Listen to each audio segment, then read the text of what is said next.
morning, everyone. I would like to welcome you all for the second day FDP on the national level research paper writing and publishing in journal, Scopus journal. It gives me today a special occasion to introduce our Dr. Malati Selvakumar ma'am.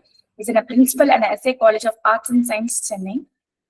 Dr. Malati Selvakumar is a designated and academic and administrator with over of 35 years of teaching experience, including 20 years in research and 17 years in administrator role.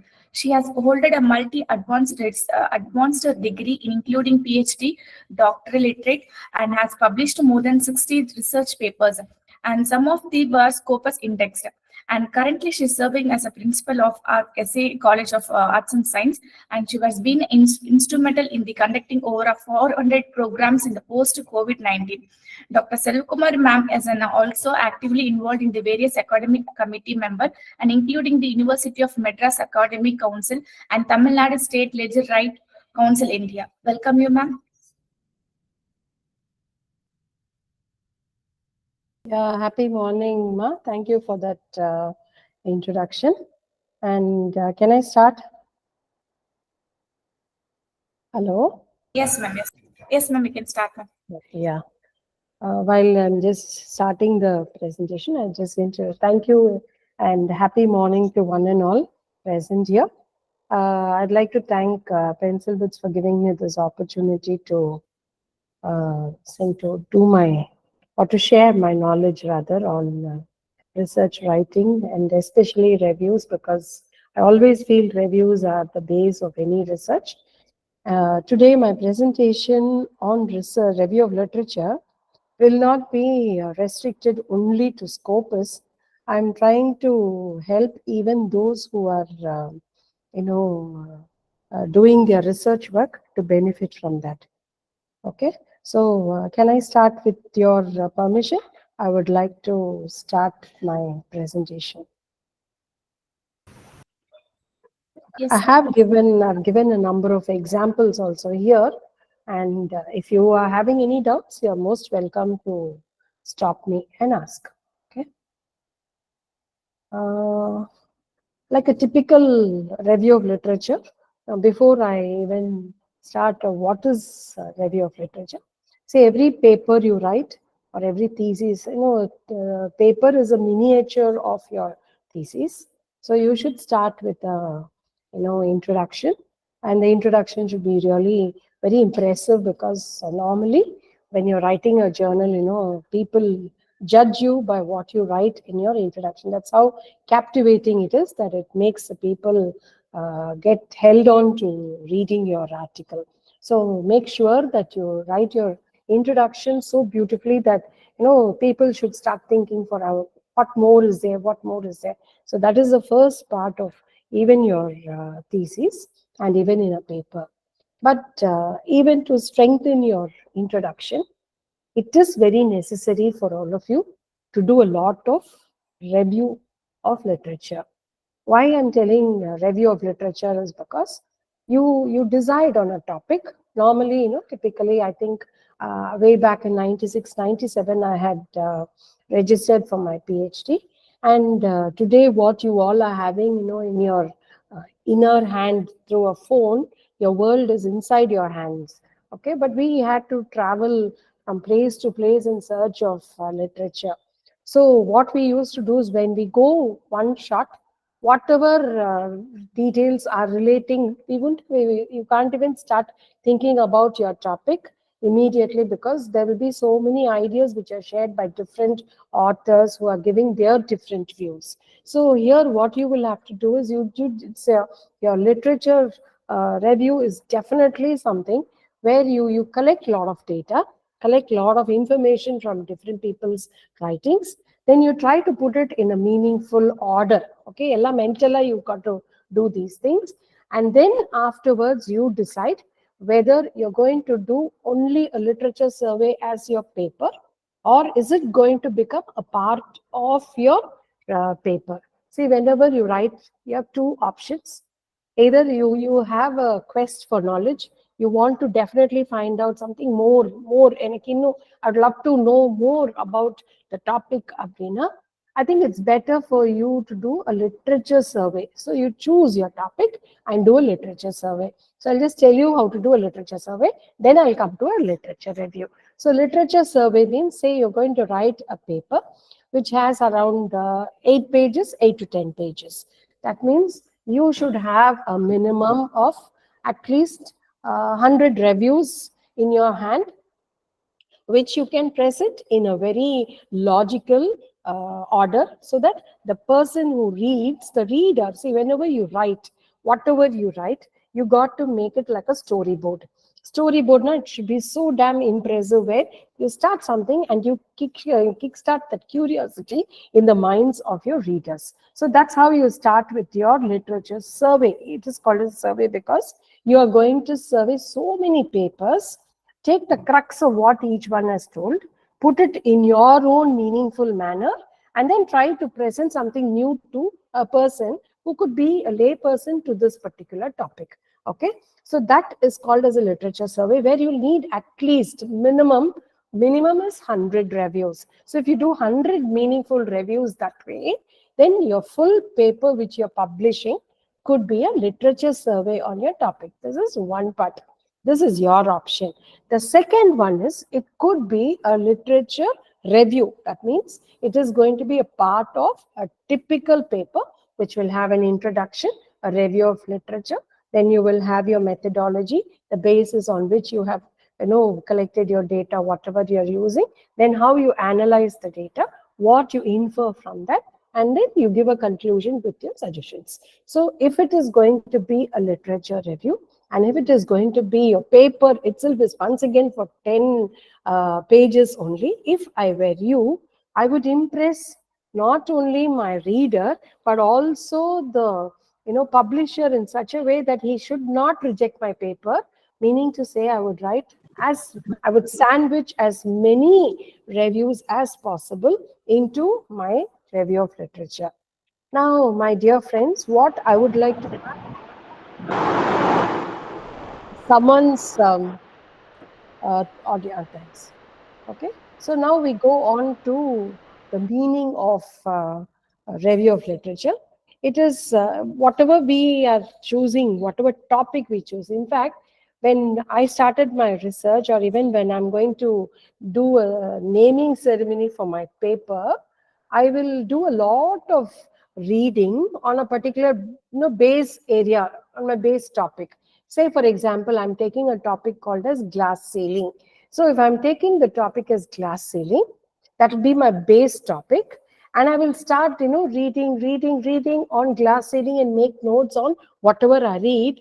That to one point I will come that I'll decide, no, glass ceiling is a very, general topic. I need to make it even more concise, and I will bring it into something better. That happens only when you do a lot of reading. And it's not enough if you read, because, see, given the pressures of our work today and the pressures of our family life, which is so damn demanding these days, much as we think, we should remember, I, for one, always forget. So I have some papers which I staple together and keep, and I will keep writing whatever I understood, which is very interesting for me, and I make a note of it. So I think, as you people are going to write a paper, it is always important that you jot down very important points, which normally we have a habit of scanning. Okay, so we just see what we want and we choose. Sometimes the scanning works very effectively to save time, because you can jot down only those points which are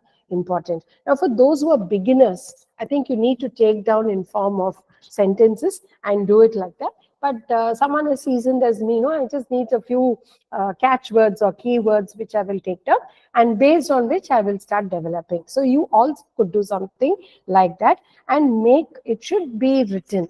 That is very, very important, because initially when I started my research, I'm just telling you the mistakes I committed, which you should not. Okay, so when I was doing my research, my PhD way back then, I did not even know that there was something called as writing down the source of the reviews. I just used to write, and one fine day, my guide asked me, where is the information? Where have you taken it from? Where is the source? What are the details of the source? Absolutely zero. I just didn't know where to start. So I had to go back But sorry, but what was the plus point then was it was all based from only printed media. We did not have online stuff those days, so everything was printed. Now we could have a, we would have taken a photocopy. So we'll have to search. Adela, we make a note and then started quoting. So please don't do that, because I had lost nearly around 50 reviews just because I did not have the source. Because that time I didn't realize the importance of writing down the source more importantly than the context which was discussed over there. And when you have a written concept, in a manner, whichever daily you should spend at least to write a paper, a decent paper in Scopus. It should be the outcome of a month's hard work. You can't do just cut, copy, paste from somebody, because you are giving your initiative to somebody else's baby, which is not correct. It is highly unethical. So you need to spend time, meaningful time. See, a decent paper for Scopus demands minimum 15 to 30 days. So 15 to 30 days, now you should spend a minimum of 2 hours a day, and preferably either in the wee hours of the night, where you will not have disturbance from your family, husband, wife, kids, or parents or anything, or you should start early in the morning, that Brahma Muhurtam around 4 o'clock. If you start, your mind will be so damn fresh. You will not have anyone to disturb. The flow of thoughts will be so fresh early in the morning. So you spend at least that 1 hour. It is not quantity time I'm talking about. I'm talking about quality time. So the quality time you spend, maybe you're reading only 2 reviews, but the input you get from those reviews will be amazing, where you can use it either for the introduction, or you could use it for strengthening your your discussion, results and discussion. Or from that you could find out what was the problem, and that problem could have been rectified in the current era, and you can give it as a suggestion or as a remedy for whatever problem is there. So whatever you do, please put your 100% of it. I think you should put in your 200%, because it is going for Scopus and many people are going to look up to your publication. That means you need to definitely do it very well. And this review will give you a better understanding about your topic. Okay. And there is something like you can mark some keywords if you're interested and keep it, because the keywords, when you put it in a sequential order or in a logical order, it will render a lot of meaning, which is going to be totally different for you. So why do you normally do a a review of literature? Means it first helps you to find out, in your area of research, how many, at least now you have lot of AI tools which tells you about number of papers written on the topic, which year, from which location, and things like that. But I think before you go into something as complex as that for beginners, or assuming you could be beginners or at least in the middle doing your research work, please don't go into all this AI related thing immediately and get confused, because I belong to the old school of thought and I feel it's always better for you to take baby steps. Only then you can steady yourself, and once you will come to know, your inner self will tell you, yeah, this is enough, you need to go next to the next level, and then definitely end up your research with your AI supported tools. Okay. So it gives you an idea or a focus related to what is your topic. And when you read diverse papers, I told when I have written, I have taken so many research, reviews, that sometimes when you take different ideas from different papers, you will get a holistic picture or a diversified view of the topic, which otherwise you could have easily missed out if you had reduced your reviews. Okay. And that gives you definitely a very strong base to build your study. And please remind me, when I am telling you about build your study, you need to remind me what is that build, because towards the end I've given you something about building. Okay. Then it also helps you to give you conflicting ideas on your particular topic. This conflicting ideas, what you should do is mark it in a separate coloring. See, I may sound very absurd when I'm telling you this, but definitely you should have to, whenever I write a paper, I'll have at least 4 or 5 colored pens with me. Okay, and one will be to give me the reference.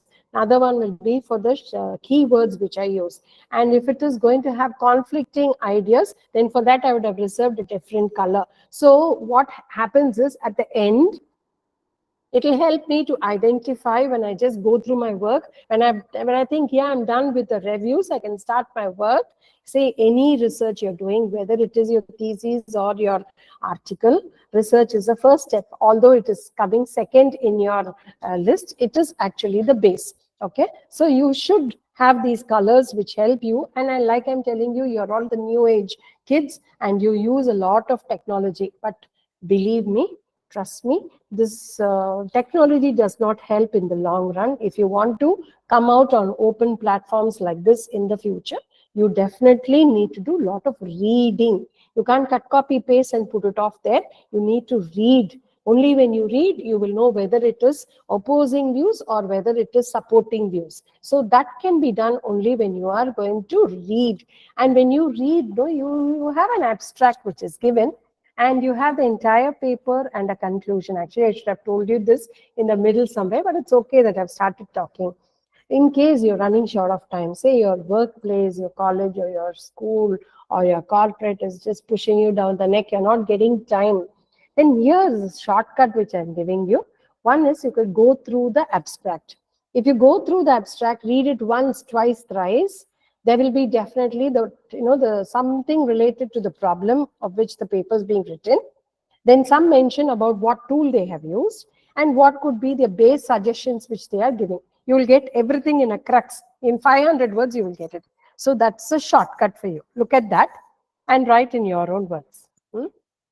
But this is a risk factor, because unless you're very conversant with doing this type of a review, don't even trust doing it in the early stages of your career.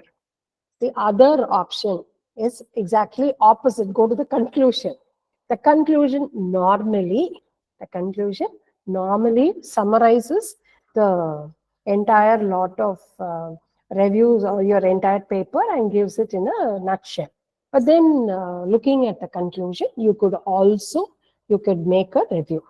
But this too could be done only with people who have got a lot of confidence, because sometimes there are crazy people like me who write. My abstract will have totally different ideas. The key points, key words will be there. But what I give in my abstract will not find, definitely I will not include in my paper. What is there in my conclusion will be something different, which is not there in the abstract and the main paper. So you run a risk of reading someone as crazy as my paper, then you are losing extra information. That's what I'm trying to say.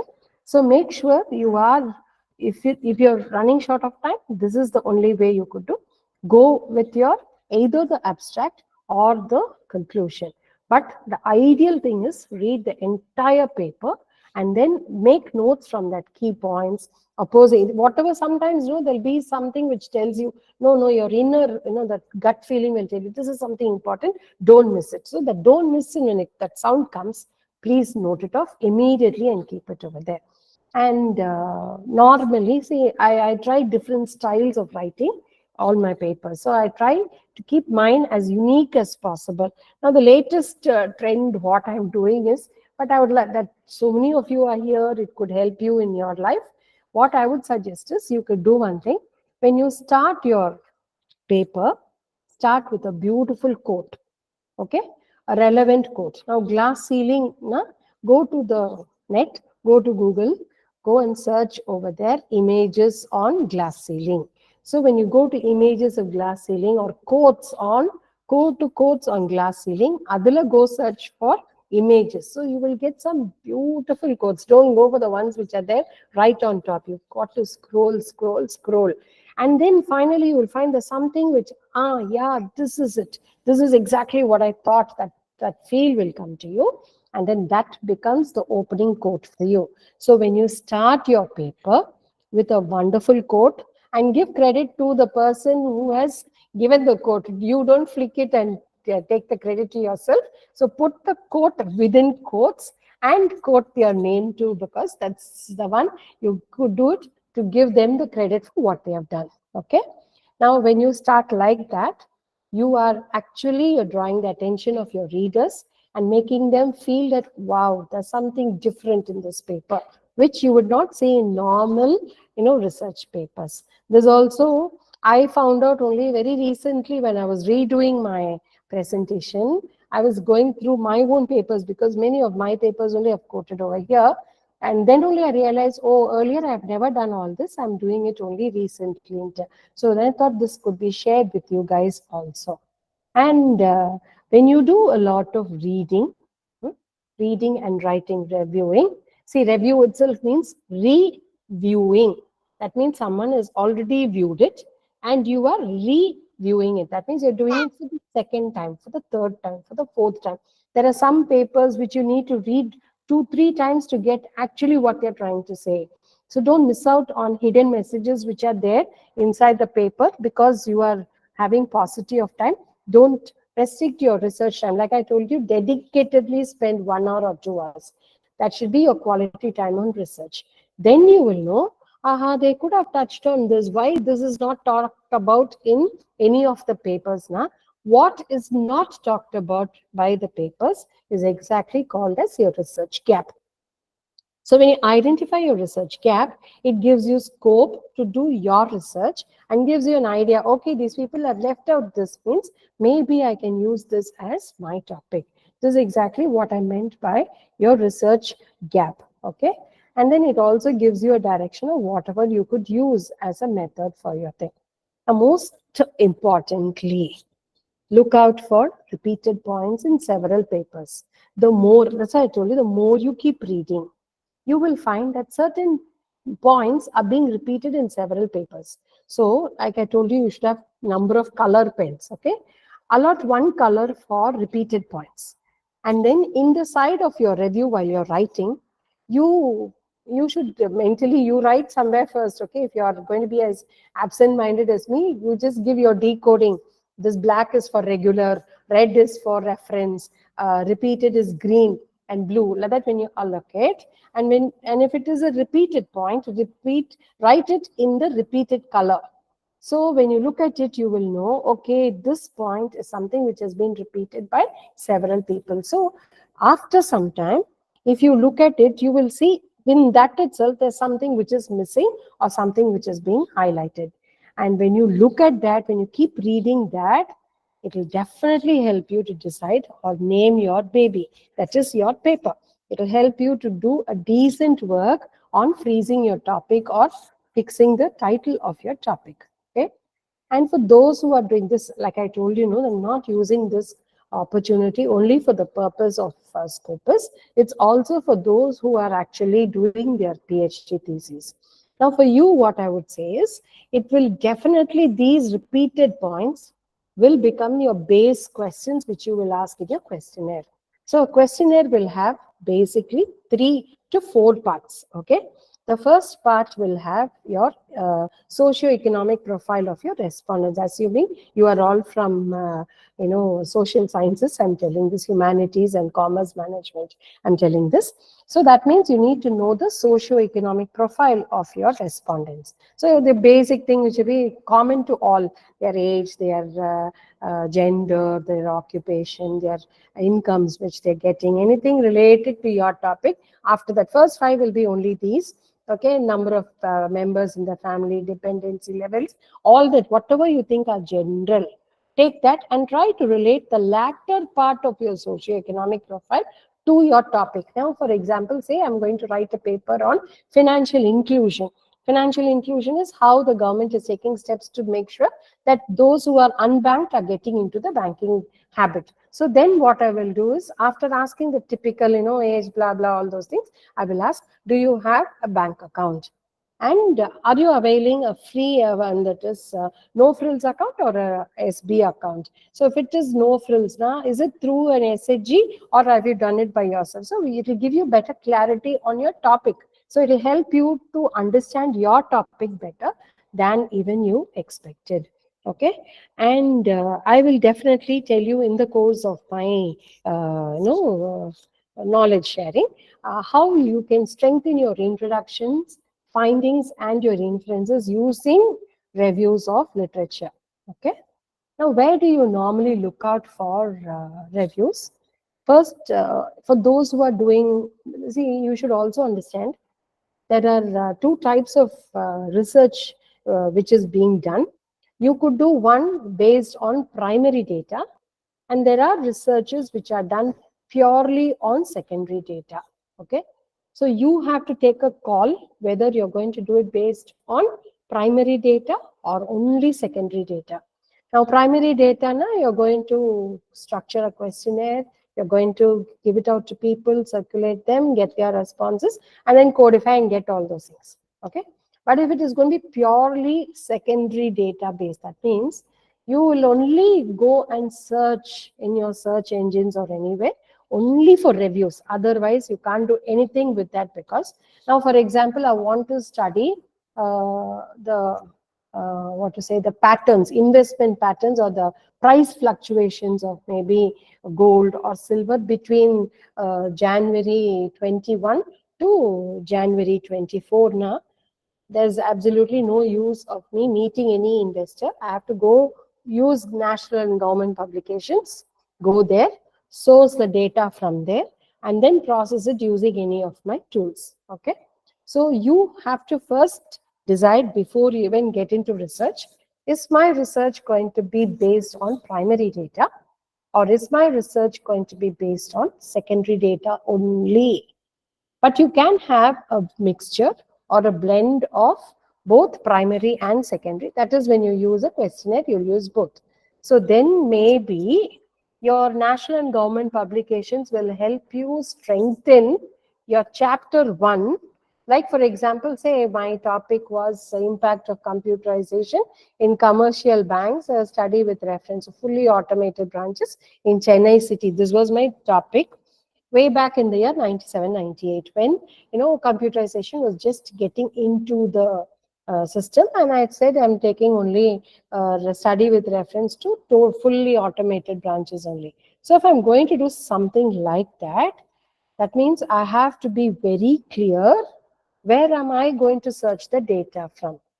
Is it going to be only from this resources, whether it's going to be primary or only secondary? In this case, it was a blend of both. Okay, so then I had to, since I had chosen Chennai city, I thought I could strengthen my chapter 1 by writing at least or 1.5 pages to 2 pages about what is Chennai. Because say for people who are in North India and you get access to reading my paper, you should get a bird's eye view of Chennai city. So I had explained in that Chennai city, the latitude at that, the geographical details also I had given. And then I said, what is Chennai made up of? You have a composition of people from all areas. We don't restrict only to Tamil Nadu, because I myself, I'm a Keralite settled in Chennai. So here the people are there's a lot of acceptance here. All sorts of tolerances, religious, all sort of tolerances you find among Chennaites, which is a huge plus for Chennai to be a hub for activities. So then when it came, the flow of your study on Chennai, it also started like, what was the population? What did it comprise of? How many males, how many females? What was their academic level, literacy levels in that? And then I said, because of which they needed to have a banking. That means you just can't write about Chennai. You need to link your topic with that particular, whatever you're doing, there should be a link and connect the dots with your topic. Okay. Now, why I gave you that national government publication? Because we can get details about the population and all those basic things only from government publications. So that is, don't miss out on government publications. That authenticates your own study. Of course, websites of publishers. Then there are a lot of online discussions that happen. You have blogs. Now and all, you have so many sources. I think when we all started and went into online also, it was very, very restricted. Today, I find a plethora of information, various dimensions of information just pouring out. So look out for blogs also, which will strengthen your this one.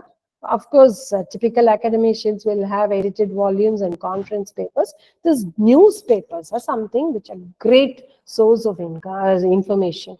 Now, for example, now it's quite some time since I've done it, but I still remember I have one huge file having paper cuttings on HR interventions. Now, earlier, the Hindu, on every Wednesday, they used to have a column called as opportunities. I don't read the paper nowadays, no time, so I'm saying I used to. So when I used to read that opportunities column not only showed opportunities for people to get into the corporate world, but new dimensions of HR were being discussed so beautifully there that I could not have the heart to throw away the paper. So I used to cut it and keep it. I made a file for myself.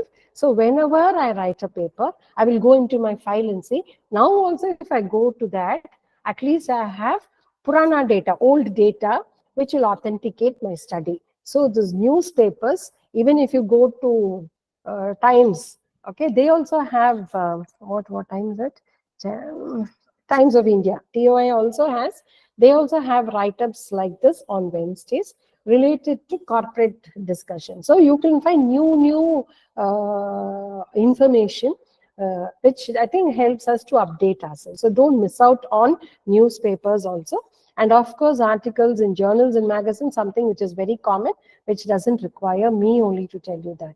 Now, I also have told you, once you've gone through where you can get it, how do you do it? So you list out what are all your keywords you require.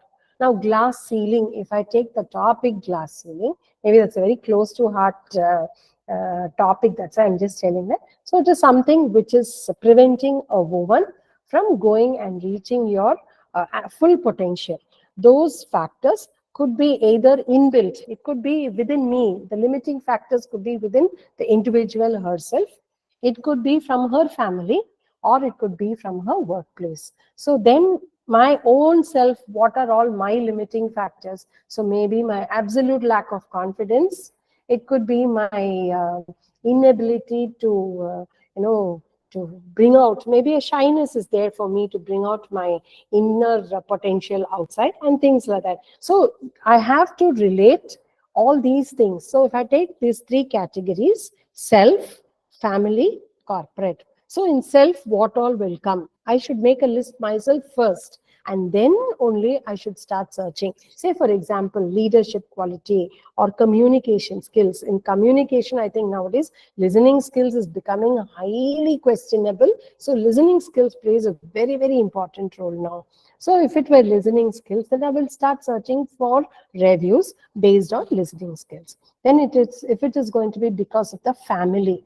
Okay, family, your pulling factors could be because you have children and your children want your attention more than what you could do. So that doesn't give you the space required to excel in your career. So you have to look out for papers where children act as limiting factors, but in the recent past, the children are the ones who allow their moms to break the barriers and go ahead.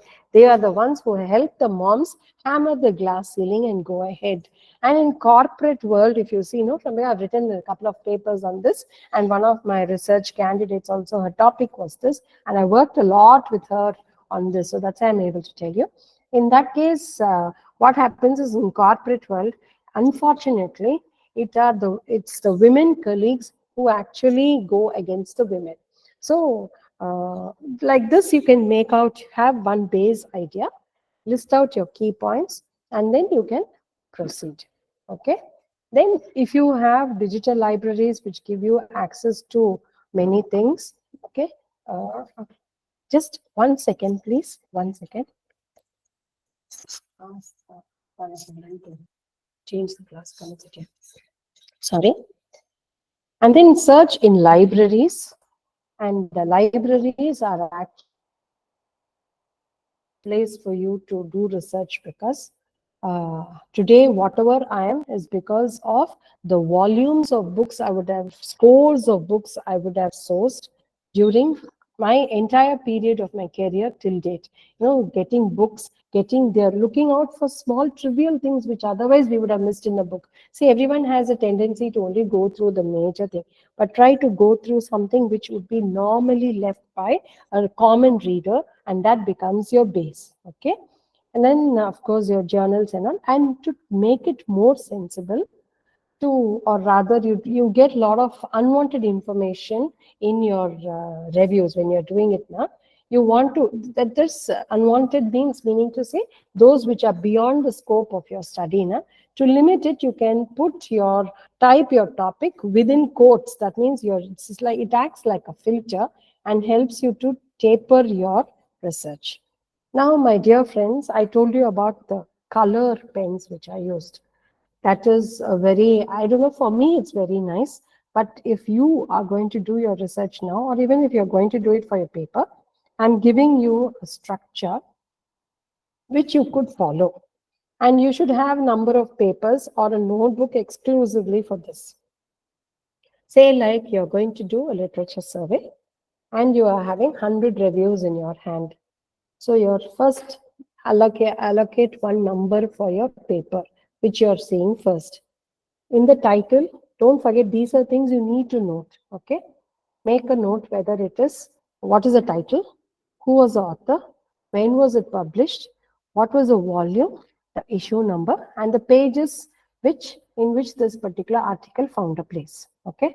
Now, once you get name of the journal also, I'm sorry, name of the journal I forgot to include. Please include that name of the journal too. So now that you've got all these details, now come to the next thing. You should write whether it is a thematic paper or an empirical paper. Now, what is a thematic paper? If I'm not going to use any analytical tools to analyze my study, but it is just a flow of information, completely theoretical, then that type of a research is called as a thematic research. On the other hand, you have something called as an empirical research. Empirical research is when you are doing your papers based on some paper where they have done an analysis using some statistical tool. Say they have made use of perpetual mapping, or they have made use of outlier analysis, whatever it is, or a simple correlation or a regression, whatever it is. If it is making use of any analytical tool, then that particular paper is called as an empirical paper. So it is better for you to write in that itself whether it is thematic or empirical. Okay, but given your time constraint, this is a very structured pattern of making note of your reviews. But if you feel, no, this is going to take time, see, obviously I'm giving this because many of you have a tendency to go to the internet for data collection. If it was, based on physical data which you have got, like you take a print and then do it, then you don't have to make so much. You can just assign a number and write T for thematic, E for empirical. Okay. Now for empirical, you definitely need to mention what is the sampling method they've used, whether it is going to be convenience sampling, quota sampling, judgmental, whatever, that should be there. What is the name of the tool they have used? Okay, whether this study has either proved or disproved the hypothesis, if that paper has got a hypothesis framed. Okay, then you give the focus of the paper. Focus of the paper is, in a nutshell, you're going to say the paper spoke about this. That's all. And then what method they use for data collection, whether it was primary data or secondary data or both, and what were the important findings from that paper, which you find is important. The author could have found it important, but whether it is relevant and important for you, you decide. And whatever, actually matches your paper, put that as your important findings. Then they would have given something called as suggestions in the flow of the paper. That suggestion becomes your recommendation. and how relevant is it to your study. So if you are doing your PhD, it is always better for you to have this, in the in a book format, or you can. I always say a book is. I belong to the old school of thought, and having a book with these details helps you to go in a very focused manner. How to narrow down your research. Now you're doing all this. So what you do is use these three words: and, or, not. So when you add one of these three words, all the other things which are not totally relevant to your paper or which are not highly connected with your paper will automatically be omitted, and you save a lot of time on doing that. And typically, I told you at the beginning, abstract is a very easy way to write a review. But look at the abstract and see for the keyword. See if that keyword matches your keywords, and if so, go for it. Most important, go for the citation. Sometimes I've done this also. I will be writing a paper. I will be reading. I'll take a important note from a paper. Then I'll think where to get more information. At the end, when I'll think, why should I worry? Let's go to the citations. So down the references or the citations will tell from where they have taken information. Now we don't have to go and search in the net for these things. We already know correctly what we want and where is it available. So you go to that and search and you make your own reviews. This is one shortcut method, but I would not suggest you to go for shortcut, because it should come only with a period of time. The confidence levels are there for you, then you can go ahead with it. Otherwise, please don't take the risk of going and looking at the conclusion or the introduction for making up your paper, review of literature.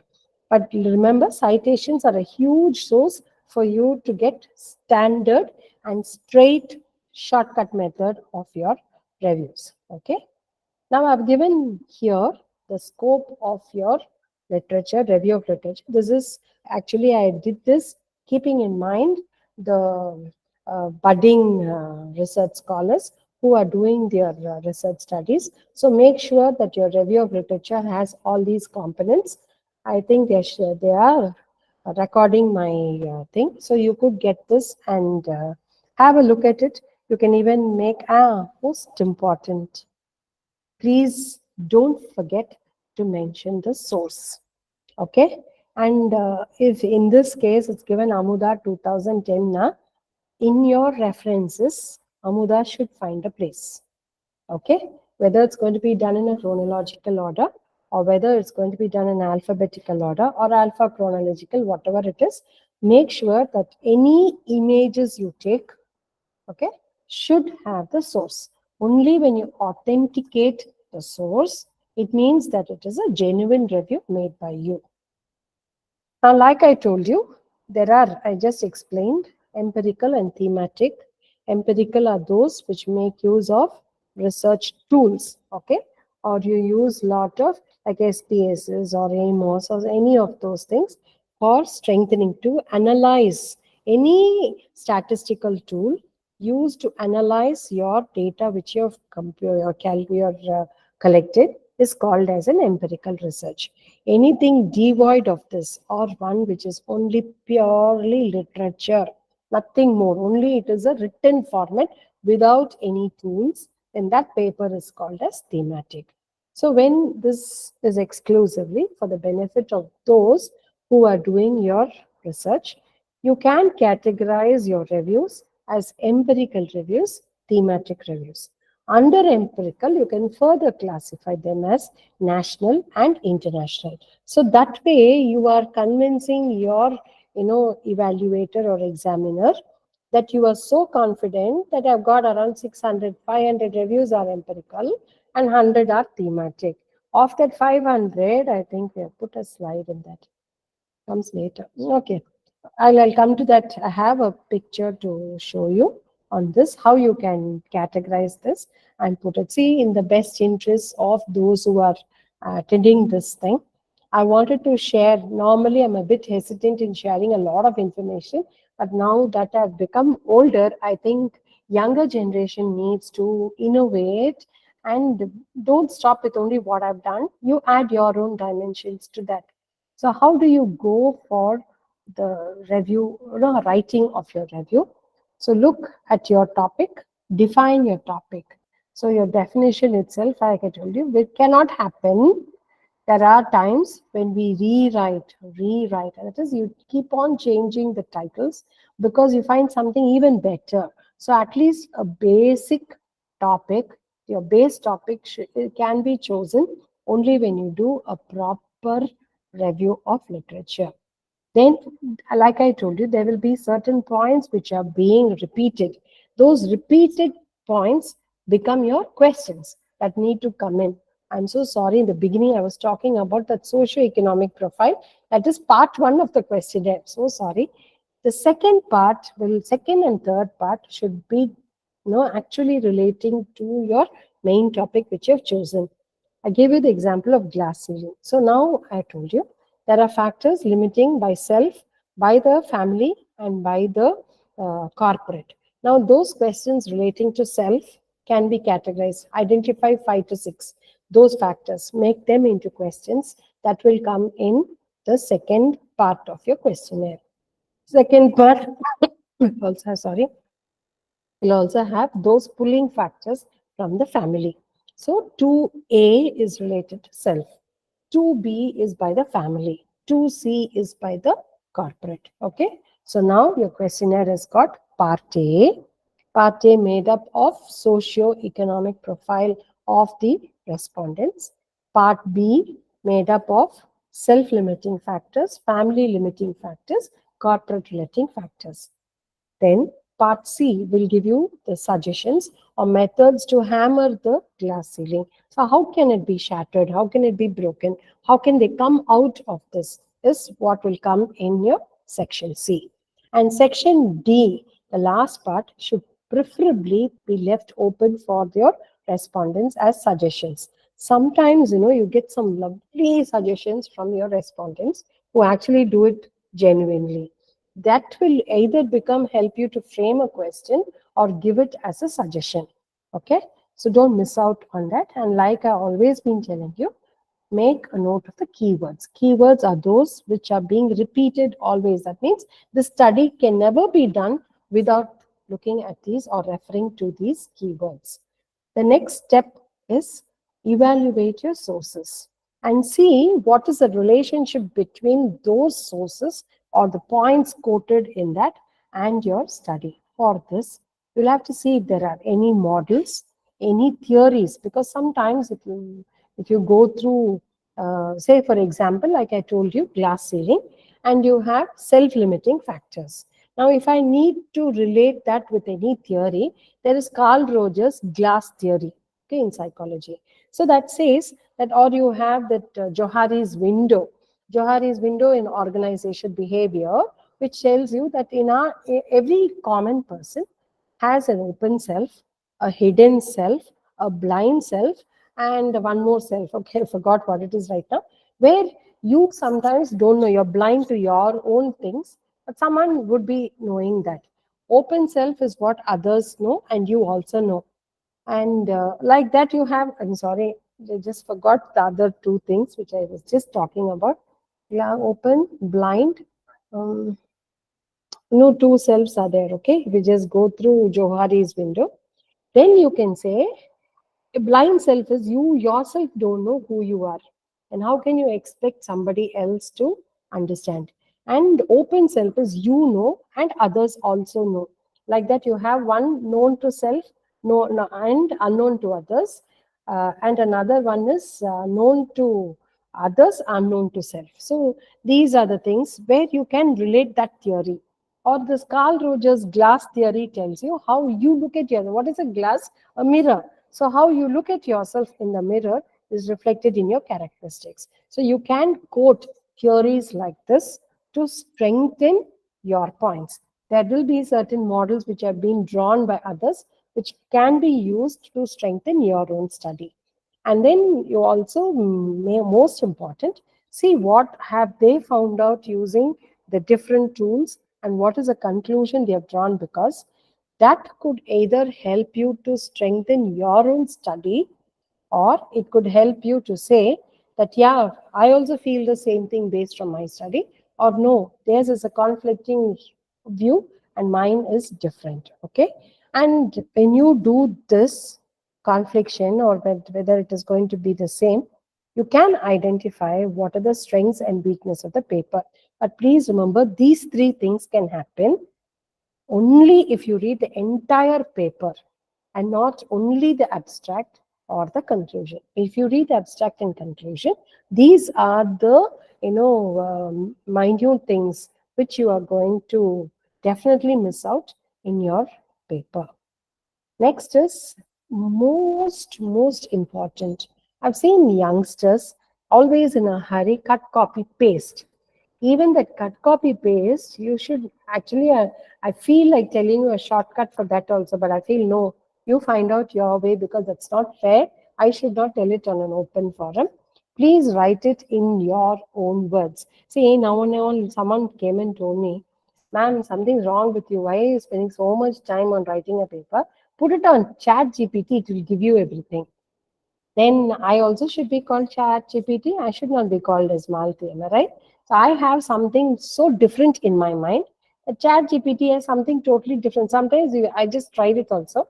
What I thought is I'm not getting it from them, from Chat GPT. The ideas are totally different. Sometimes very mundane. Sometimes it's very, very basic. And then I thought, no, this is not my cup of tea. But for if you feel it's okay, and you're going to take what Chat GPT says, my dear friends, there is a tool in research which publishers do use, which can find out whether it was taken from Chat GPT or not.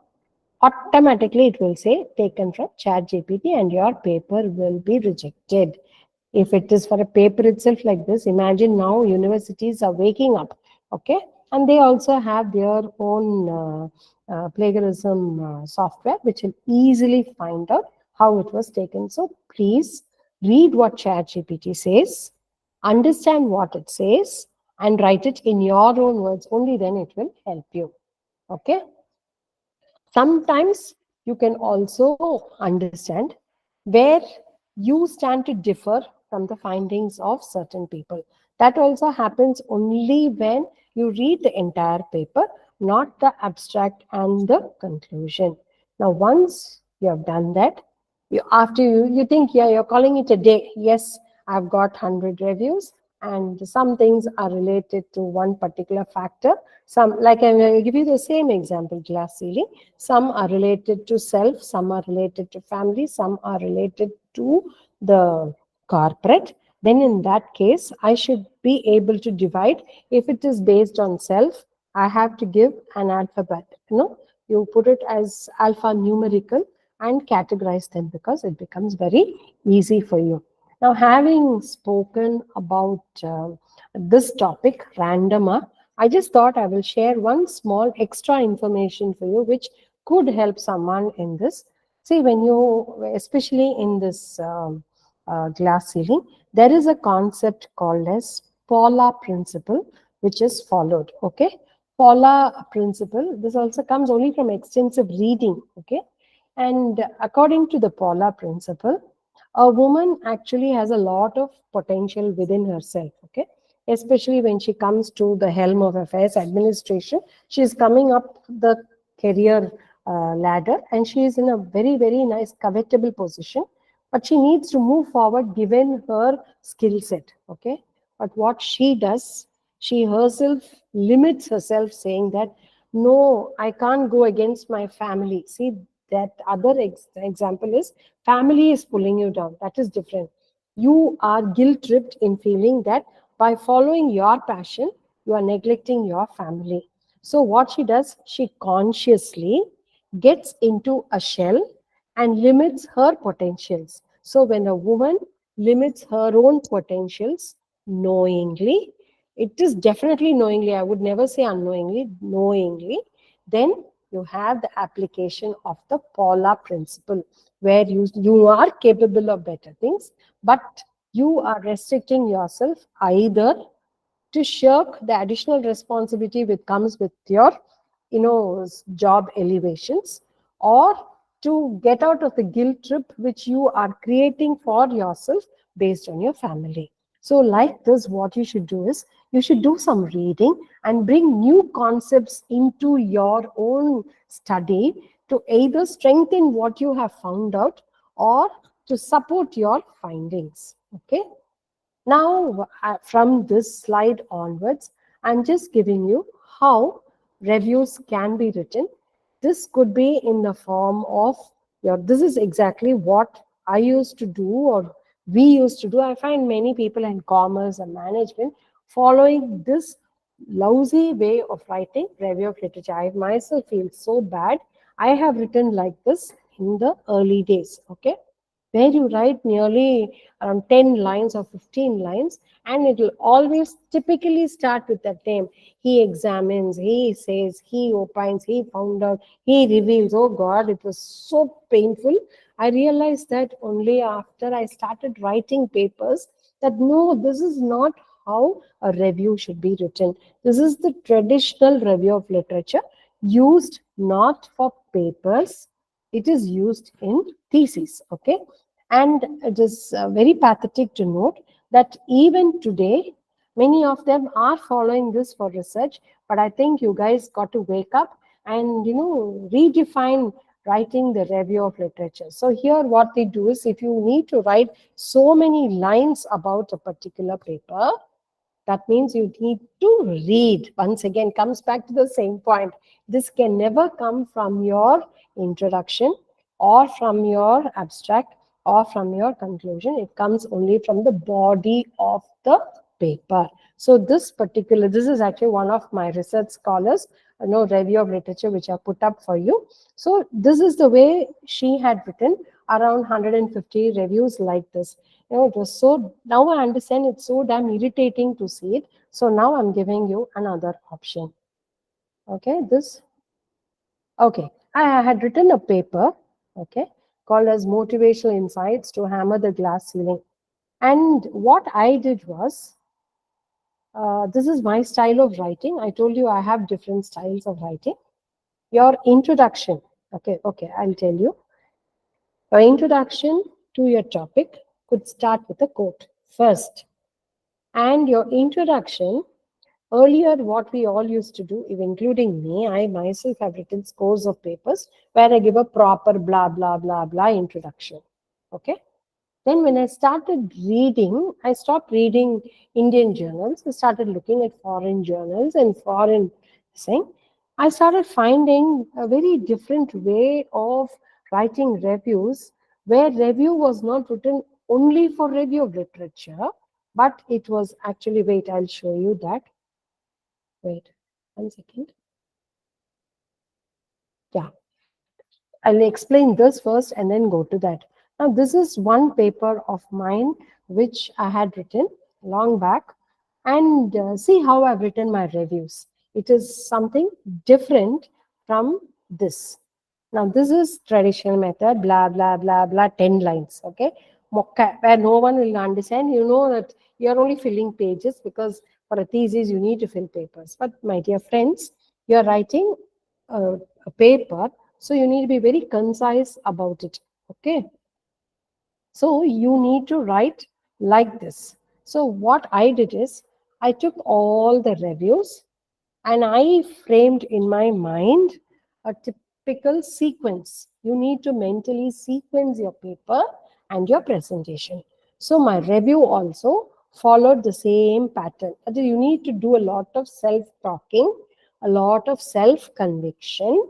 I know people at home and at workplace will say you're cracked up. If they say you're cracked up, trust me, you're doing it right. Okay, don't feel bad. There was no one to tell us all this when we were doing research or writing a paper. Try to put it where your literature review is not like this, but it's going to be, see, you yourself, when you're seeing this, you can make out it's so damn bland and unappealing to the eye. But look at this, how lovely it looks, because what are you trying to do? The reader immediately thinks, wow, so many reviews in 10 lines are. Can you see the difference? There I had 10 lines for one review. Here I'm having 10 or 12 lines, and see how many reviews. 1, 2, 3, 5, 6, 7, 8 reviews for 10 lines. So which, my dear friends, is better? This is only better. So this you should do while you are writing a paper for Scopus. It gives you weightage. Okay. Now, when I started reading, foreign authors, and when you finish your reviews, wait, I'll come to that point next. Whenever you finish your review of literature, try to give a summary. When you summarize your reviews, you are trying to convince the reader and the publisher that it is authentic. This is my view. This I've written the above reviews have thrown light, and all that means this is what I felt from reading or writing all these. This is what I understood. So when you summarize, you are just trying to convince your reader, or you're trying to convince your publisher that yes, this is what I understood by writing this. So you are authenticating your reviews. Okay. So this, please don't forget to write a summary of your reviews. Now coming to this slide. Okay. Now what I did was, then I started reading again. See, my passion till I joined this institution as a principal in May 21. If I'm angry, I will write a paper. If I'm happy, I will write a paper. If I have something to celebrate, I will write a paper. And if I'm feeling so sick and yuck with life, I'll write a paper. So that means this paper writing was, now only I'm able to decode my behavior. I think it was a great source of stress release for me. So all my hidden anger, all my hidden happiness, the joy insights used to come out in beautifully worded papers, which even last night I got an authentication from someone who's helping me out, and she said, Bam, what is this? In the yesteryears, you've written so beautifully. That means I used to do it for the passion, my dear friends. Write a paper, not for improving your API score, not for getting or going to a higher place in your career. It will all come by itself. Okay, trust me, it will come by itself if you are passionate about what you're doing.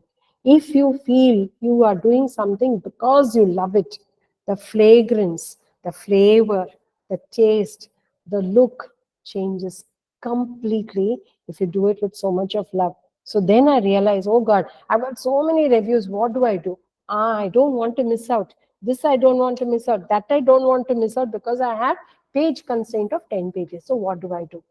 Then I went and started reading foreign magazines and journals again. I got this idea. Okay, let my introduction be made up of the reviews which I'm not using for my review of literature. So that means that should give you a broad insight into the topic. Okay, you're able to understand? It should give you a broad insight into your topic. So then I used to segregate. This will come in reviews. This will come in introduction. I hope you are understanding what I'm saying. Am I going fast, or am I going out of the flow of the topic? Can I get some feedback, please, if I'm okay? Hello? Hello? Can anyone in the audience tell me if it's okay? No one is there. Someone, could you just switch on your speaker and just give me, feedback? Is it okay? Absolutely fine, ma'am. Okay, thanks. Just to see if it's reaching. There's a pin drop silencer, so I just thought, are they there or not? Because I'm going on. Okay. The Now flow this is is captivating, ma'am. okay. Thank you so much. Now this one I told you. The summary is also I've told you. Now where this is also another style of writing your reviews. See, to be very frank, this is the first time I'm sharing this on a common platform, because I always felt this was something very, very close to me and what I did. But I think I need to grow up myself. Come on, yeah. I told myself this be, in fact, one of my colleagues, Mr. Naresh, as young as my son, he's the one who's helping me in all this. Last evening at 5 o'clock only we inserted this in the slides, okay? Because I thought, why? What am I going to do with this? If it is shared with many, no, it will reach more. Then only whatever I said earlier hit me. Knowledge shared is knowledge enhanced. This is a beautiful way of writing your reviews because this gives you scope to write more. Okay, this is called as a snapshot. This also I had read in some foreign journal long ago, so long ago, but I didn't have the guts to do it until maybe a decade ago, till I felt okay, yeah, I could try this. So please, if you are making a note, please make a note. You have to take the basic topic. Okay, the topic could be such a long topic. Like, for example, I'll just give you one topic example, because so you get a better understanding of what I'm trying to say.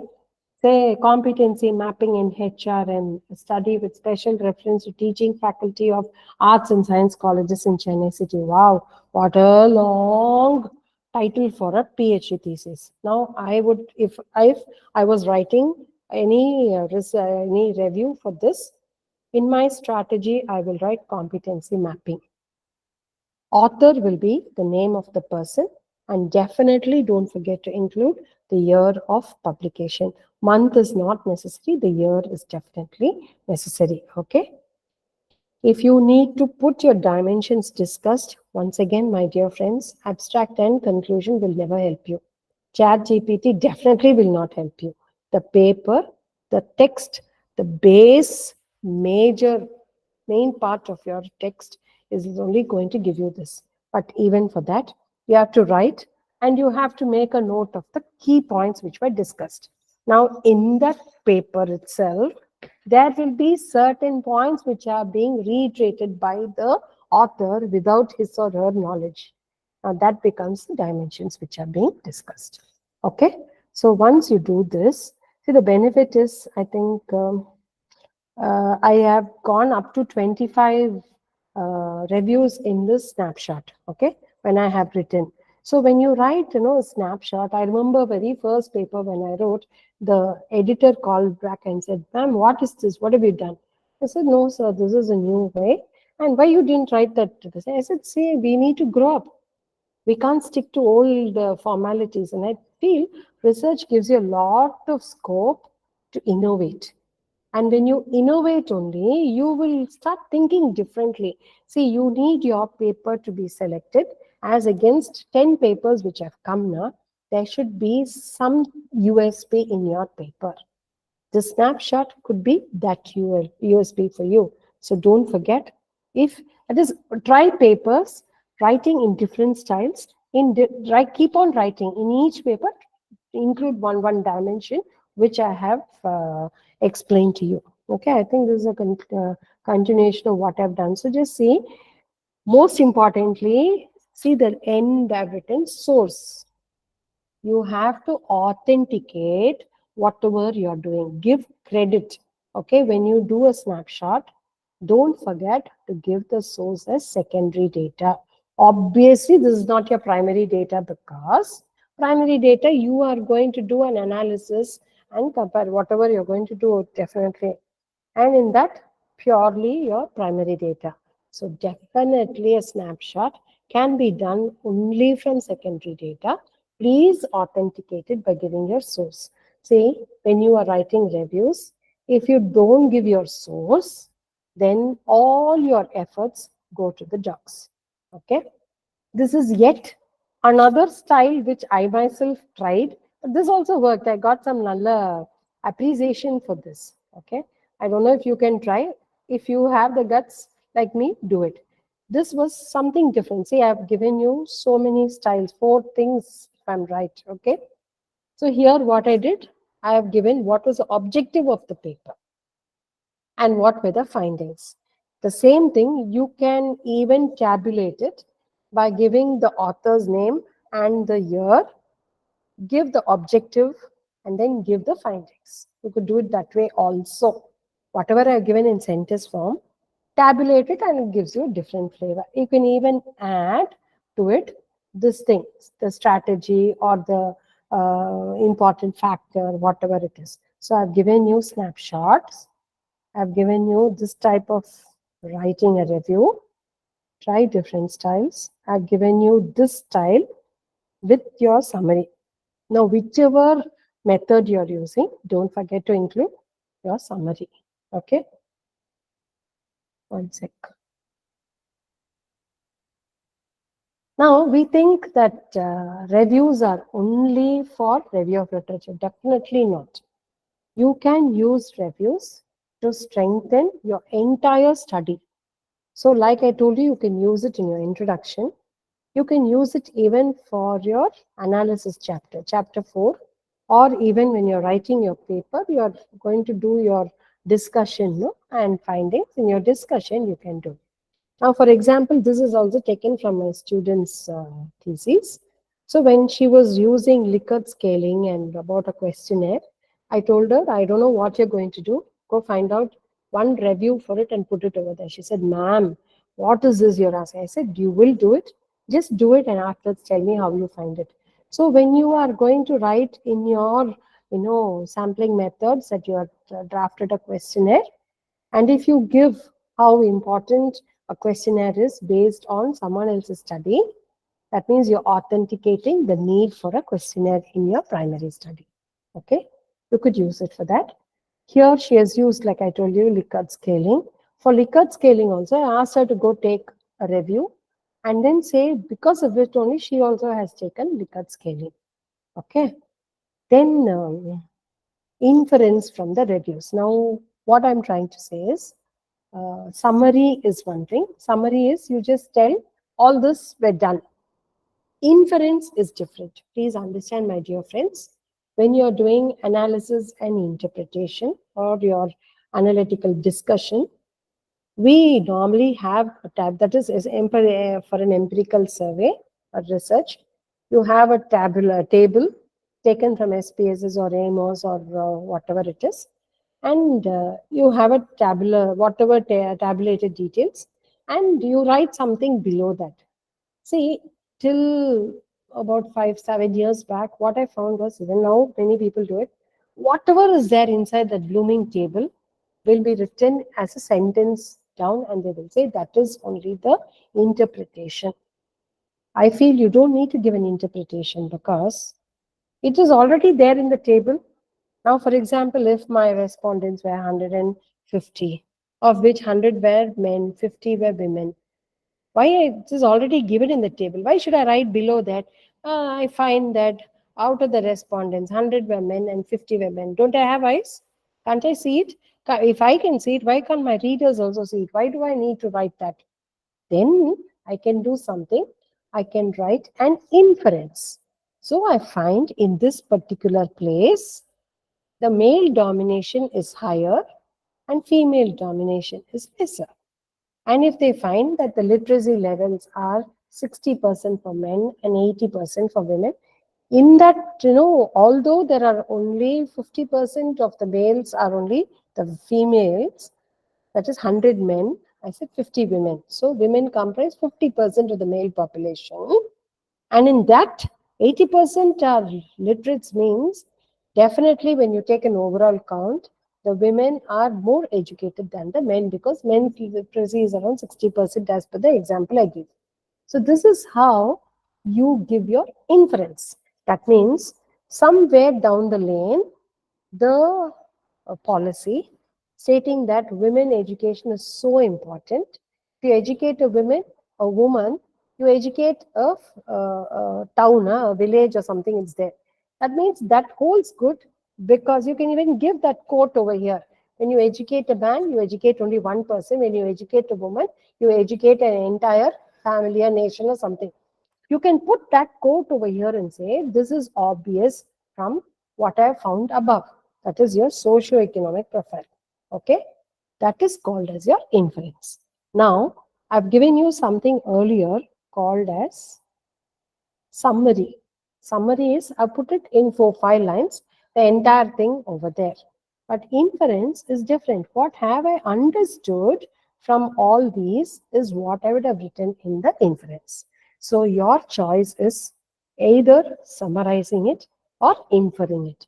When you summarize, the basic difference between summarizing and inferencing is when you summarize, you are just going to say what is already there and say these were all discussed. But when you give your inference, you can add your perspective to what was already said. So when you add your perspective to what was said, surely the outcome will be more appealing to the reader than anybody else. Okay. I also made my students use their reviews not only for introduction of review of literature or for the tools which were already given. I also used to make them write inferences for their analysis chapter. That means, see what is given above. She has used some tool and she's given whatever. This shows that they are strongly influencing leadership competency. This is what she says, interpretation. That means what was already there in the table, she is putting it in a written format. That is interpretation. So what I told her, to make or to authenticate or to add more value to it, you do one thing, put one review over there. So that means you are telling the reader this Mahler and K, okay, they both together, they also found this, and looking at it, my study also says the same thing. That means what I found is something which has already been accepted by people. This is how you write, okay? And in case, now there are conflicting views, I'll tell you that also. Now, in case if it was conflicting, mine says they are not influencing leadership competency. That is, your marital status or your age or experience doesn't have any relationship with your leadership competencies. I can put that also, although K and Moeller said this, in my study, in this area, I have found that these three factors do not have any relationship with the leadership competencies of the respondents. That means you can either reiterate what has already been found out, or you can support your findings by saying, although they found out like that, I am disproving what they found out by putting my finding like this. This if you put in your Scopus paper, you will get, definitely your paper will be accepted immediately. Then you also have, this is especially for the benefit of those who are doing your PhD. I didn't want to miss out on you people. At the end of your review of literature or at the beginning, please ask your guides, but invariably this will be news for your guides. They will not accept. You say, okay, but you include it in the final, okay? This is your scheme of reviews. This is to say this particular, I told you about competency mapping, that particular candidate. See, she has used 21 reviews for the introduction chapter, 197 reviews for review of literature, 7 for research methodology. Area of the study is Chennai City, I told you. For that, she has used 11. And for the core, that is for analysis, she has used 46 reviews to support her findings, either her findings or to support that particular factor which was taken. That means when you write something like this in your thesis, you are just trying to prove once again to your examiner that you, and to the world, everyone who refers your thesis, that yes, I had the sense to segregate. But if you take my thesis, I think everything will be only, I had 500, I done 500 then, and 500 was only related to second chapter. That means criminal waste of my reviews, which I could have beautifully used for all this. So whatever I missed out when I did my PhD, I made sure my candidates did not suffer. Okay. Now, this is another way of representing your reviews which you have done. Okay. Say you have a total of 520. So you are having out of that 520, 300 papers are empirical and 200 papers are thematic papers. And in that empirical papers, 100 are from Indian authors, 200 are from foreign authors. Likewise, we take empirical thematic. Now there will be some which are sundry. Okay, you would have got it. You're not able to include it in your introduction, not able to use it in your review of literature.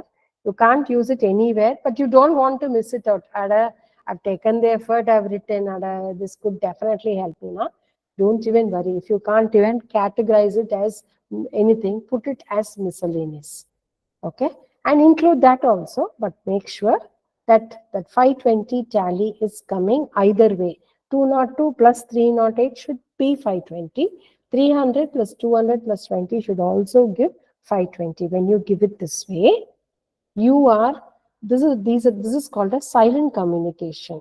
You are communicating to the examiner, I have done 520 reviews, of which 300 are empirical, where 200 are thematic, but I also refer 20 which fall in neither of the category, and it's not relevant so much, but still I don't want to miss out, I have taken it. So when you put your capsule of reviews, it gives you a better edge over your others, who are writing the paper with you or doing their research.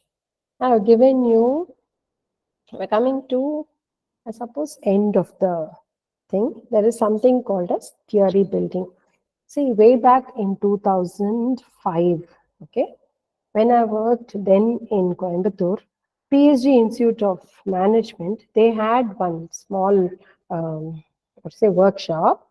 And in that workshop, they charged 5,000 bucks in 2005. Okay, I still have no clue why I did it.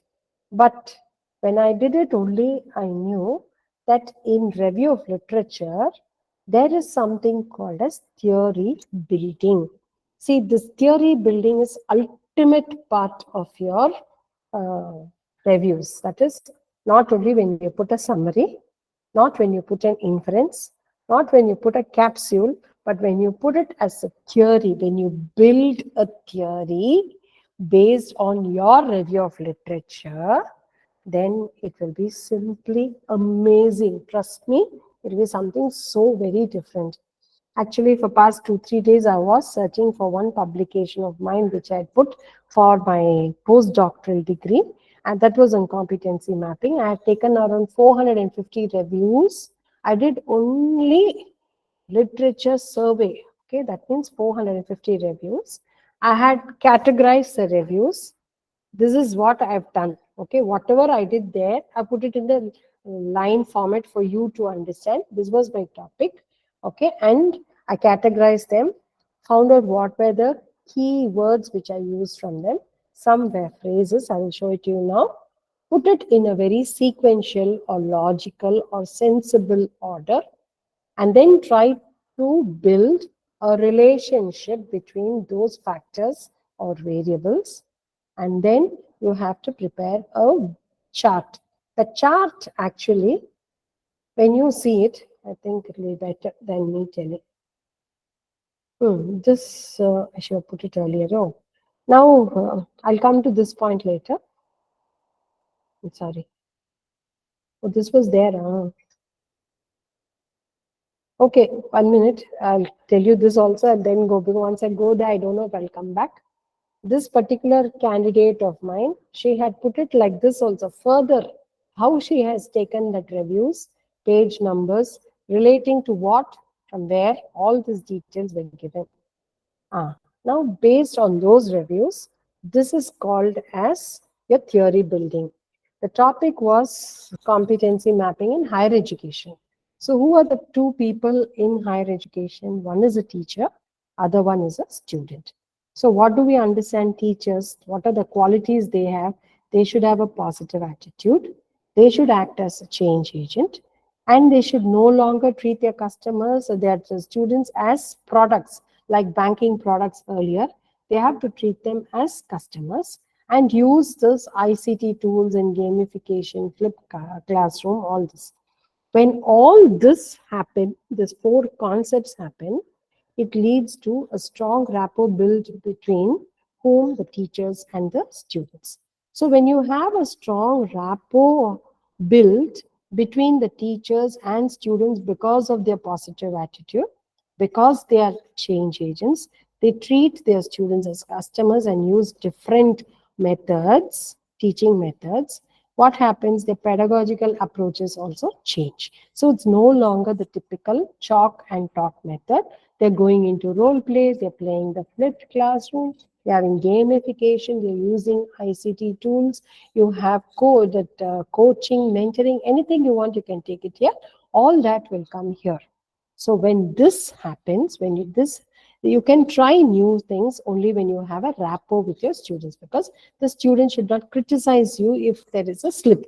So what we should do as teachers, we should tell them ahead itself, I'm going to try something new. Let's see if it works out. So your students' acceptance will be broader when you give them that element of doubt. So when that happens, they will give you, when you have a rapport, they will allow you to try new pedagogical approaches. When that happens, what happens? It becomes so different. The children have either inherent skills or acquired skills. Inherent skills are by virtue of their background, their family, they will have a particular skill set. Acquired is something what they could have got by reading books, or from teachers themselves they could have got, from others they could have. That is acquired, or from society, from family, something like that. So when you are a good teacher, you have a nice rapport with your students, you don't only focus on teaching the typical classroom, no chalk and talk. What you do, you create, you develop, and you nurture. So you identify actually first the skills, then you develop those skills, and then you nurture them. So when all this happens, automatically a teacher changes from the role of a teacher to a facilitator and collaborator.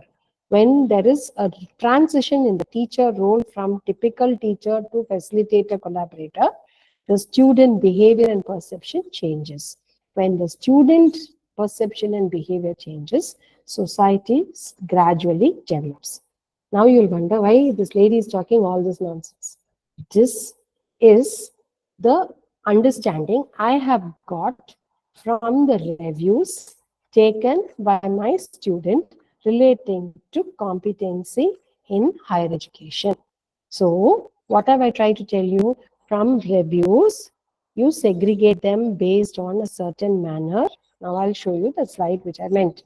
Now, you see your third one, 2.3, review of literature relating to competency in higher education. Now, those reviews, there were 10 reviews if I'm right. Those 10 reviews, I have put them in this order. So, it took at least four or five tries for me to bring into this.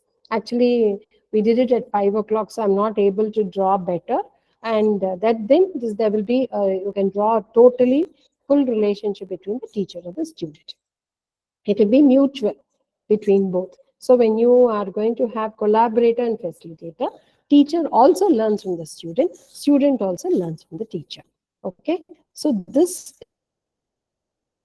factor. So just imagine if from the evolution of competency in HR. So just see, she has taken 1, 2, 3, 4, 5, 6, 7, 7 categories of competencies, or she's done her own classification. You can have 7 theory building, okay, in your research review of literature chapter. This is not only for thesis. You can do it even in your paper. If you have got sizable number of reviews in your paper, try to build. You don't have to have a very extensive theory. You build whatever a model or theory, build it based on whatever you have done. But then what I forgot to write here is source. Source is reviews relating to competency in higher education. I missed it out, but you have to make a mention. Okay, always give credit to the source from which you have taken it. I hope you have understood. Any doubts so far? No doubts? I can proceed. I think I'm coming towards the end. Now, when I was given this opportunity, I was just thinking how to make it very interesting. And actually speaking, I've now woken up the sleeping line inside me, because it's 3 years since I've written a research paper. And I was thinking, wow, if I'm going to tell all this to these people, I also better sit and write. Then given the constraint of time, my job and my responsibilities at home, I was thinking, how do I go about a shortcut method, but I want to do something good? That was when I saw the sky space. Okay. So the sky space is something which you all can use to include more number of reviews in your review of literature. Okay. So I've given you the steps. I'm not extremely tech savvy or something like that, but I myself could do it now. You people can actually do it. Go to Google. Okay. From there, you just type this sky space and then create an account with you. Preferably, you should have a Gmail account. It becomes a lot more easier. I'm not able to do it and show a hands-on because I'm sorry, I'm not very tech savvy, but it's not very difficult. It's something which you can easily do. And when you click that, what happens is there is a thing called a search task. And in that task button, you go click your whatever you want, area you want. And wow, Alibaba will have that lamp over there. You open and you will have, beautiful columns that open out. And like I told you, when you're searching, use those three words and or not. That means it filters your search, makes it more specific to your topic. Frivolous reviews will not find a place over there. And when you do, lo behold, you have so much of information which will just pour in. And you have so many columns which are available for you. And in those columns, you can take whatever you want, and you have a chance to export your papers can be exported to your Word document and otherwise also. And it helps you to understand or get more reviews at most important. Like this, in a snap of a finger, you'll get so many reviews at a given point of time. So this was something which I felt will help you people also to use more. See, when you're using Skyspace, don't take verbatim what is given there. Okay, you need to go back to what I told you. Write the reviews in your own words. Write it in the way it appeals to you, the way you have understood.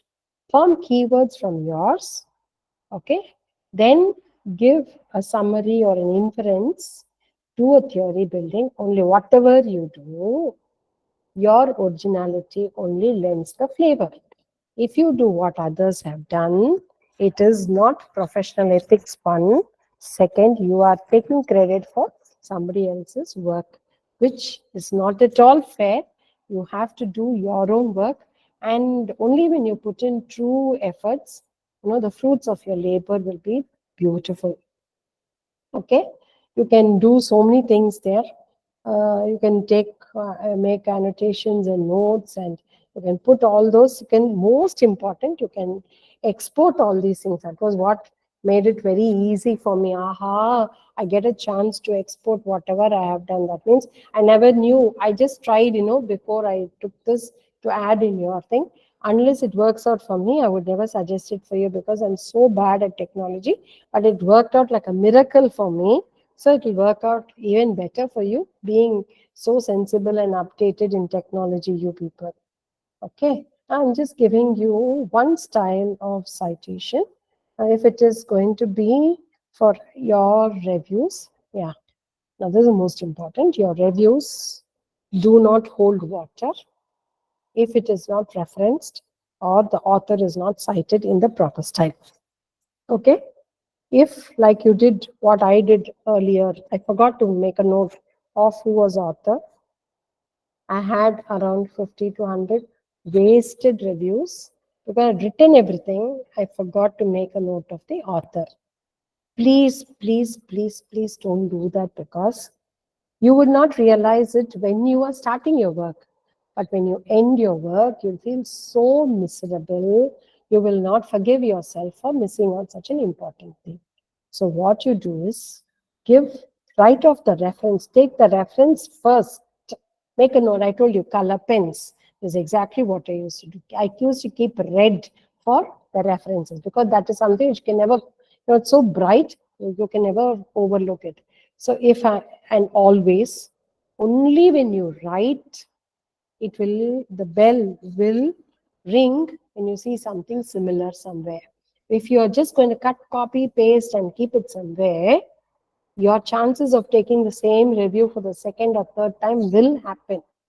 But if you write and keep it will definitely ring a bell. No, this I've seen somewhere.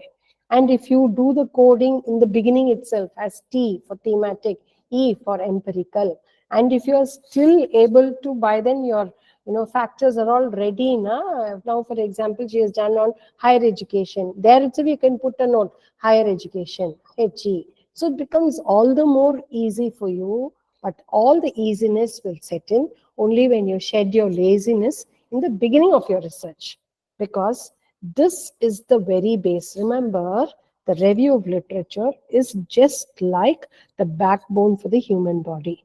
How important your backbone is, your reviews only reflect your authenticity and the flavor of your research. So, because you can use your references, your reviews, like I told you, for your introduction, for your review of literature, for your methodology, for your what socio-economic profile, for each of the factors to prove or to disprove, for your suggestions, for your findings, and most importantly, for your conclusions also. So there's no restriction like in yesteryears when we studied or when we did research around 20 years back and all, 22 years back. It was like a taboo to use your review of literature for anything other than the reviews. But I think I wanted to break that rule after reading. That's what reading only will open your eyes. Reading only will make you understand there's something much much better outside. We would have thought, we are, wow, I'm doing a great job. But when you go and read others papers, especially foreign authors, definitely you won't understand. If you don't understand, don't get depressed. That means you're doing it right. Okay? Because then when you don't understand, you'll read it for the second time. You'll want to get some meaning to that. Will happen only when you're passionate.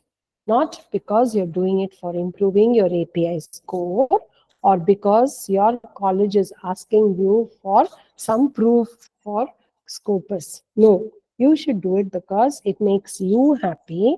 And maybe 2 years or 5 years or 10 years from today, you should talk to people who are like this and at that time. For that, you should build yourself. That means you should know what you're talking.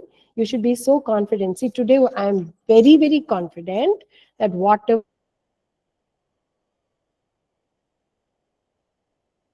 I have shared with you,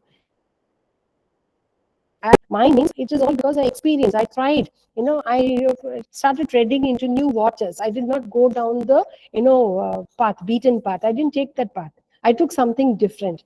And please, I'd like to mention at this time, all these papers were accepted just at a click. When I sent it, next minute I got, yeah, accepted. That's because, especially the big five model paper and all, actually when I went through that recently, I was wondering how did I write it, because it takes 2 3 4 readings to understand what I'm trying to say. And if you get a chance to read that paper, please read, because there were different theories which I read, okay, on personality, which I related with that. You should try to bring in rare concepts. Like I told you, when you talk about glass ceiling, you can bring in the concept of the Paula principle. If you are writing a paper on performance appraisal and you want to talk about how appraisal happens, and you want to mention about people who are not contributing much, but they are at the helm of affairs, you have something called as a Peter principle. Peter principle is, very different from the Paula principle. Now, say for example, I'm at the helm of affairs, and if I did not have the competency that matches my job profile, but I get the highest salary because I have, by virtue of my experience, because you all must be knowing that promotions take place because of two things. One is merit or one is experience. Nowadays, only the importance of merit has started becoming so wide and widespread, but earlier it was purely on experience. So if I have 30 years of experience, whether I have the job skill or not, by virtue of having completed 30 years, I will get that particular designation and a fat package that comes along with it, which I myself know I don't deserve for the work I'm doing. Okay, so then sets in one lethargy, a mental lethargy inside my mind, stating that you've reached the most. What are you going to do? Nothing. So when you take the potential employee contribution to the organization, it will be near to nil or negative, because I have nothing more. I've got the maximum pay. I know whether I work or not, I'm going to get that pay. So I am a redundant case, a redundant labor force in my organization. When I reach that point where there are no contributions from my side, but I get the benefit, the financial benefit for it, that is called as the Peter principle. Now, if you need to quote all these for either substantiating the references, reviews which you have made, or to say that I have found that all this is important, merit is a very basic thing. For even glass ceiling, a woman should have all these characteristics, and when she goes higher, responsibility and skill set required is higher. You can always quote, there is something called as a Peter principle that says that once you go to this stage and it is only based on experience, passion does not come over there, then it means the person's contribution is near to negative. He is a redundant workforce. So when you put this, what happens? You are strengthening your reviews. You're strengthening the quality of your paper. So go for random types of theories. I used to do different type of reading, I think, which I've given up in the last 3 years. But there is something called as a snowbird syndrome. So maybe if any of you are doing in something called as HRN, you could talk about how you have low performers. Now, when you take any organization, anywhere you'll have this workforce problem, there will be some people who follow the snowbird syndrome. Now, for that, I was wondering, what is the snowbird syndrome? And I started searching. So I won't stop with one. I will read 2, 3, 4 to see that I get the same meaning, and only then I will quote it in my paper. This also, I'm telling you, if you're going to quote something in your paper as your observation based on like your Paula principle or Peter principle, you should read at least 4 or 5 papers and ensure that the same message is being conveyed in all of them. Only then you can quote it over there. Otherwise, there itself starts the conflict. Okay. Now, the snowbird syndrome is very simple. There are certain birds, okay, which are living in the Arctic and Antarctic and the region, and they love only the cold, snowy weather, and their body is also attuned to that. And they're so damn lazy to adapt themselves to the next season, not even summer, autumn, or spring, that what they'll do, they'll migrate thousands of kilometers to some other country which has the same temperature like them. Are they cold? Are they freezing temperature? And when it becomes winter, when it becomes spring or autumn there, they'll come back to the original place. That means there are some employees who are so used to lot of support, that is doing nothing, busy doing nothing, that once they are made to do something, they will migrate to some other place where their value addition will be literally zero. Now, the snowbird syndrome, you can associate with the Peter principle.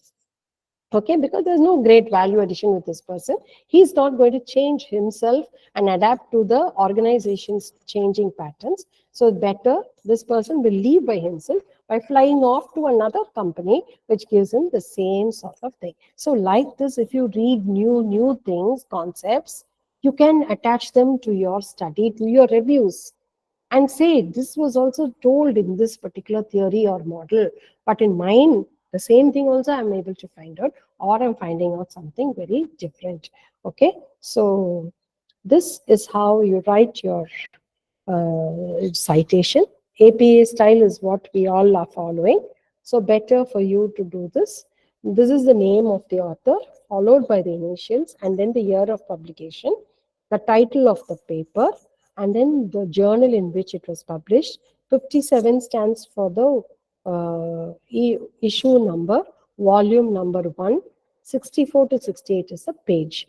Earlier you used to put it as PP, then it became P, and now the latest style is no mention of P or PP. It's just the page numbers. Okay, and thank you for giving me this opportunity. I think I can keep the floor open for any questions for the last 5 minutes and we can wind up.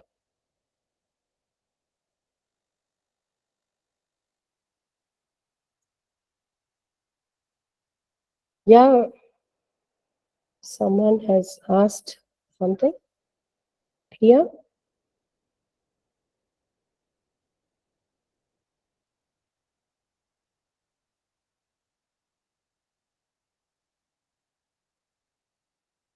Any questions here? Other than the attendance, of course.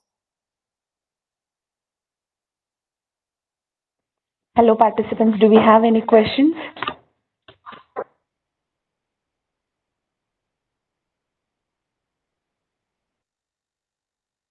I think we have no questions to be asked. Hello?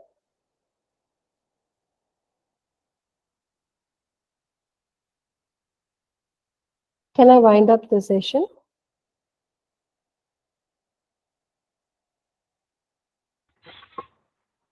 Hello. Ma'am, if we have no questions, shall we wind up the session, ma'am? That's what I also asked, Ma. If no one is asking, I think we can wind up. Yes, ma'am. I would like to get a feedback also. Thank you so much. Okay? Yeah. Yeah, sure, ma'am.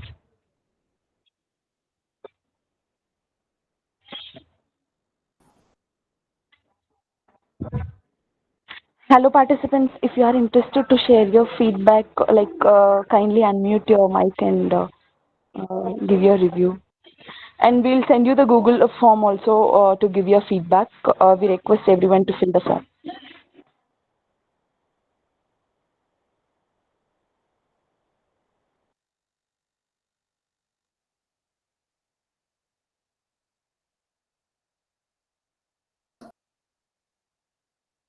Kartika, can I leave? Yes, ma'am. Thank you so much, ma'am. Thank you so much for the great session. Thank you. Yeah, thanks.